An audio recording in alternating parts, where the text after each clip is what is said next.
Apakah PISA atau Program Penilaian Siswa Internasional?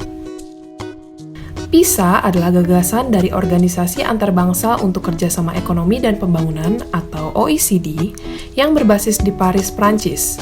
Penilaiannya dirancang oleh para ahli pendidikan dari seluruh dunia. Sejak penilaian ini dimulai pada tahun 2000, lebih dari 80 negara telah berpartisipasi dalam PISA, menyumbangkan buah pikiran terbaik mereka untuk menciptakan sebuah tes yang bisa diikuti oleh anak-anak di seluruh dunia. Penilaian ini mencari tahu apakah para siswa dapat menerapkan apa yang mereka pelajari di sekolah untuk menghadapi situasi kehidupan nyata. Penilaian ini meliputi sains, membaca, dan matematika, serta hal-hal inovatif sederhana seperti penyelesaian masalah secara kolaboratif atau literasi keuangan.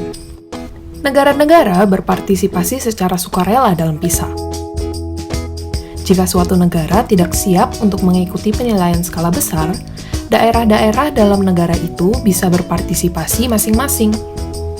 Jika disetujui oleh Dewan Pengelola PISA, sekolah yang akan mengikuti tes akan dipilih berdasarkan kriteria untuk mewakili seluruh siswa berusia 15 tahun di negara itu. Siswa-siswa yang berpartisipasi dalam PISA dipilih secara acak dari seluruh anak yang berusia 15 tahun dalam kelas 7 atau lebih dari sekolah yang terpilih. Mereka mengikuti ujian dalam bahasa yang sama yang mereka gunakan saat belajar di kelas. Siswa tidak diberi soal yang berhubungan dengan tanggal dan nama. Mereka diminta untuk menafsirkan penyelesaian soal matematika dan menjelaskan fenomena secara ilmiah menggunakan pengetahuan dan keterampilan menalar. Siswa tidak diberi laporan individual tentang bagaimana mereka mengerjakan ujian PISA, tetapi skor mereka menjadi bagian skor rata-rata nasional.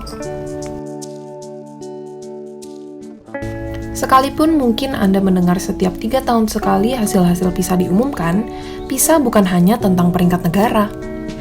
Yang terpenting adalah hasil PISA dapat menunjukkan apakah sistem sekolah sudah efektif atau belum dalam mempersiapkan siswa untuk melanjutkan studi atau bekerja. PISA dirancang untuk mengetahui apakah anak usia 15 tahun memperoleh keterampilan sosial dan emosional yang perlu mereka miliki, seperti mengetahui bagaimana cara bekerja dan berkomunikasi dengan orang lain. Asesmen PISA memanfaatkan hasil penilaian serta menerjemahkannya menjadi berjuta-juta data dan menyatukan semuanya untuk menciptakan suatu gambaran tentang seperti apa sistem pendidikan yang paling efektif.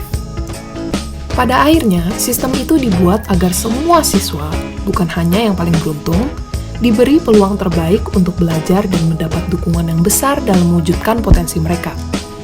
PISA tidak hanya bertujuan menggambarkan bagaimana sistem itu dibangun, tapi untuk mendorong negara-negara untuk belajar dari pengalaman satu sama lain dalam membangun sistem sekolah yang lebih adil dan inklusif.